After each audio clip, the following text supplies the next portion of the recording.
On va parler maintenant de cette décision du tribunal administratif de Nice qui a suspendu hier un arrêté qui avait été pris par le maire de Mandelieu-la Napoule. Il voulait interdire l'accès aux plages des personnes qui portaient certaines tenues, dont le burkini, ou manifestant de manière ostentatoire leur appartenance religieuse. Dans un communiqué pour expliquer ses motivations, le tribunal indique avoir constaté que sur la commune, pour justifier d'un risque de trouble à l'ordre public durant l'été 2026, ne mentionne pourtant aucun incident récent, se bornant, je cite toujours, bien sûr, le communiqué à faire état de faits s'étant déroulés sur ces plages il y a respectivement 14 et 10 ans, ainsi que du contexte de tension au sein de la population à l'échelle nationale. Voilà pour les motivations du tribunal administratif de Nice. Et pour en parler, nous sommes avec Étienne Cardiac-Pugence. Vous êtes le maire de Léguevin, ça se situe en Haute-Garonne. On voulait avoir votre expertise et votre retour d'expérience, puisque sur votre commune, vous avez connu, me semble-t-il,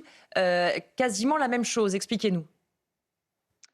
Oui, bonjour. Donc effectivement, nous avons, connu une décision, du tribunal administratif qui, nous a demandé de retirer, l'article du règlement intérieur de la piscine municipale qui, stipulait l'interdiction, du burkini.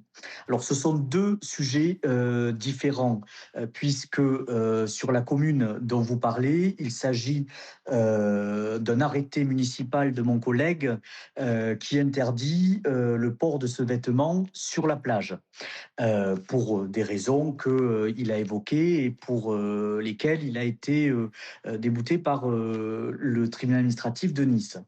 Nous, notre décision, d'interdire le burkini, elle s'était inscrite dans une logique d'hygiène, tout comme d'autres tenues, telles que le short de bain, par exemple. Voilà, puisque nous avons considéré que ce vêtement ne correspondait pas aux règles d'hygiène pour pouvoir accéder à la piscine, mais aussi en termes de sécurité pour venir en sauvetage des personnes qui le porteraient si effectivement il y avait un problème au niveau des bassins. Et puis c'est aussi pour éviter toute tension au bord des bassins sur l'interprétation des tenues qui sont autorisées ou celles qui ne le sont pas.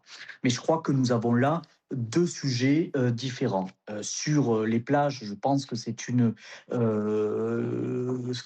question certainement de neutralité de l'espace public vis-à-vis des appartenances religieuses, alors que nous, ça a d'abord été sur une considération d'hygiène. Même si, je le dis aujourd'hui, pour des mêmes questions de neutralité, je ne suis pas certain qu'un vêtement religieux, quel qu'il soit, ait sa place dans une piscine municipale.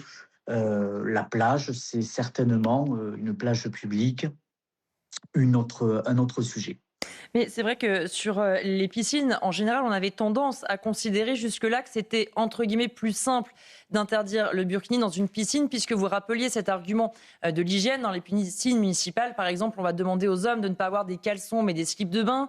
Donc tout le monde, en fait, peut être soumis à des restrictions, entre guillemets. Jusque-là, c'était souvent un argument qui était effectivement utilisé, l'hygiène. On voit aujourd'hui que finalement, aujourd'hui, ça ne fonctionne plus forcément d'utiliser cet argument pour faire interdire le burkini. Bah, écoutez, moi je vais être très franc avec vous. Je pense que derrière tout cela, il y a une question du communautarisme, de l'affirmation d'une appartenance à une religion et d'une volonté politique. Et la Ligue des droits de l'homme, puisque c'est celle qui a intenté un recours, que ce soit sur mon règlement intérieur à Léguevin ou que ce soit sur la plage de Nice. Aujourd'hui, je crois qu'elle défend plus une montée du communautarisme et des divisions de la population sur quelque chose qui me semble fait quand même, pour le coup, l'unanimité ou la majorité, plutôt que de défendre des droits. Oui, parce que vous le disiez, c'est un vêtement qui n'est pas anodin que de porter un burkini pour aller se baigner. On a tendance à penser que la Ligue des droits de l'homme, qui est souvent derrière justement l'annulation de ces arrêtés municipaux, on se dit qu'elle défend le droit justement des hommes et des femmes de vivre librement, de vivre aussi librement qu'ils le veulent. Le burkini, a priori, n'est pas forcément pour une femme, en tout cas, sans doute le vêtement le plus libre. C'est ça aussi que vous soulignez, c'est cette dichotomie entre la Ligue des droits de l'homme et l'idée qu'on s'en fait et ce qu'elle défend en fait parfois dans les tribunaux. Alors, moi, je suis très attaché aux libertés individuelles. La France est un pays laïque qui permet à tout un chacun d'exercer, de pouvoir vivre sa religion en toute liberté. Cependant, je pense que, il y a, des messages qui, passent au travers de certaines tenues et que ces messages, ils sont là pour, affirmer une certaine, identité et je crois que, la Ligue des droits de l'homme et j'aurais certainement des ennuis, en osant, dire cela, c'est plus tellement la Ligue des droits de l'homme, c'est la Ligue des droits de l'islamisation de l'espace public.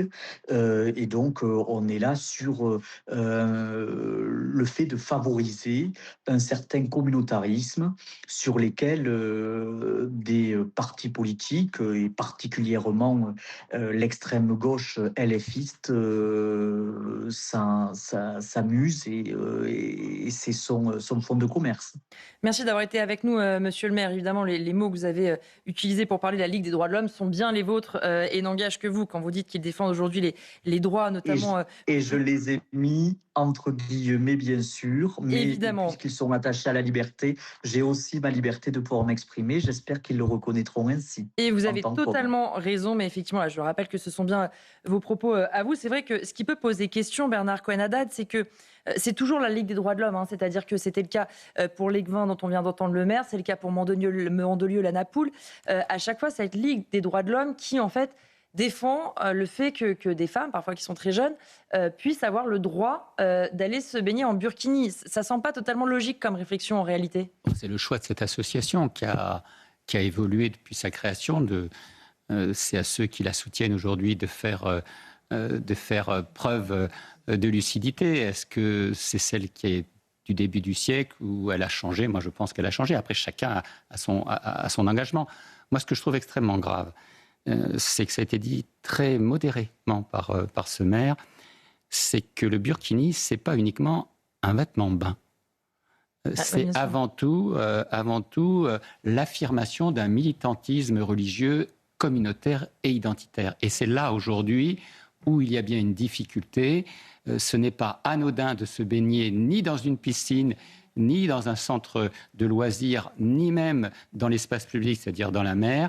Alors je vois bien que la loi, malheureusement, nous oblige à un certain nombre de détours. On a le droit si c'est pour des raisons sanitaires, mais on n'a pas le droit si c'est dans l'espace public. Moi, je trouve qu'il y a quand même une affirmation d'une soumission de la femme à une autorité, soit masculine, soit religieuse. Et je ne vous cache pas, Élodie, que ce n'est pas ma tasse de thé de manière extrêmement euphémique. Et donc, je considère que cette laïcité qui est devenue plurielle va au rebours du respect des autres, c'est-à-dire la liberté de chacun à pouvoir être lui-même dans un espace partagé qui s'appelle l'espace communautaire. Elle va à rebours également de ce qu'était la laïcité historiquement en France. Jean-Éric Schuttel parle de la laïcité comme pacte de discrétion. On en est très loin. On voit qu'on va de plus en plus vers une approche à l'anglo-saxonne de celle-ci. Sur la Ligue des droits de l'homme, je partage tout à fait ce qui a été dit. Elle est dans la dérive qu'on lui connaît. Elle était jadis bouffeuse de curés. Aujourd'hui, elle fait montre de l'ambiguïté la plus coupable face à l'islamisme. Maintenant, le problème, il est autant du côté de la Ligue des droits de l'homme que du côté de la lâcheté d'un certain nombre de juges, que ce soit par volonté de la quasi-totalité en fait des juges administratifs qui doivent statuer là-dessus, parce qu'il n'y en a pas beaucoup qui valident les arrêtés. Soit ils veulent acheter la paix sociale, soit ils sont dans une dérive idéologique, c'est-à-dire qu'ils font passer la religion des droits de l'homme, des libertés individuelles, avant l'intérêt général lui-même, et avant même aussi la souveraineté populaire, parce qu'il y a eu des sondages là-dessus, on a 68% des Français qui sont favorables à l'interdiction du burkini dans les piscines. Donc si on voit encore une fois sur ce sujet comme sur tant d'autres que si on veut restaurer la souveraineté populaire en France, alors il faudra un jour ou l'autre mettre fin au gouvernement des juges et ça passe sans doute par une révision de la loi et même une révision de la Constitution.